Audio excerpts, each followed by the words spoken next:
সকলকে শুভ নববর্ষ। আজকে কথা বলবো পয়লা বৈশাখ উপলক্ষে মুক্তি পাওয়া বুমেরাং ছবির টিজার এবং এই মুভি সংক্রান্ত কিছু বিষয় নিয়ে। বুমেরাং ছবির টিজার নিয়ে কথা বলবো, কিন্তু তার আগে কিছু বিষয় নিয়ে কথা না বললেই নয়।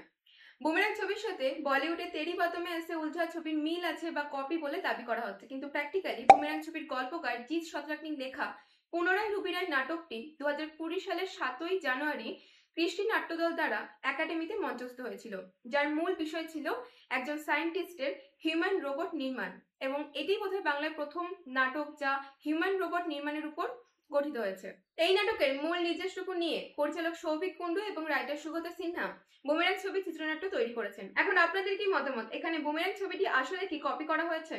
সুতরাং বুমেরাং সম্পর্কে অযথা সঠিক তথ্য বা ইনফরমেশন না জেনে ভুল তথ্য প্রোভাইড করা উচিত হবে না। আমি বলি বুমেরাং ছবির টিজার সম্পর্কে। টিজার যে এত দ্রুত মুক্তি পাবে তা হয়তো কোনো দর্শকই আশা করেনি। সেক্ষেত্রে বুমেরাং টিমের থেকে এটি একটি সারপ্রাইজ বলা যেতে পারে। টিজারের মধ্যে জিৎ একজন সায়েন্টিস্ট এবং তার ওয়াইফের মতো সিমিলার একটা রোবট নির্মাণ করবে, গল্প সম্পর্কে একটু হলেও হিন্ট পাওয়া গেল। শেষ পর্যায়ে গিয়ে কমেডি ওয়ার্ক করেছে।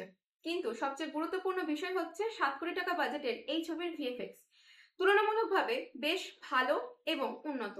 টিজারের কিছু দৃশ্য এবং রুক্মিণীর রোবোটিক অভিনয়টুকু বাদে সম্পূর্ণ টিজারটি বেশ পরিমিত। এই টিজার মুক্তির মাধ্যমে অনুমান করা যায় যে জিৎ এই ছবির প্রমোশনের ক্ষেত্রে কোনো কমতি রাখবে না। বুমেরাং ছবি প্রি রিলিজ রিভিউ ভিডিও চ্যানেলে আপলোড করা হয়েছে, লিংক ডেসক্রিপশনে পেয়ে যাবেন, চেক আউট করতে পারেন। এবং বুমেরাং ছবির পরবর্তী আপডেটের জন্য চ্যানেলটি সাবস্ক্রাইব করে রাখতে পারেন। আজকের ভিডিওটি এই পর্যন্ত। ভিডিও ভালো লাগলে অবশ্যই লাইক এবং শেয়ার করতে ভুলবেন না। ভালো থাকুন, অসংখ্য ধন্যবাদ।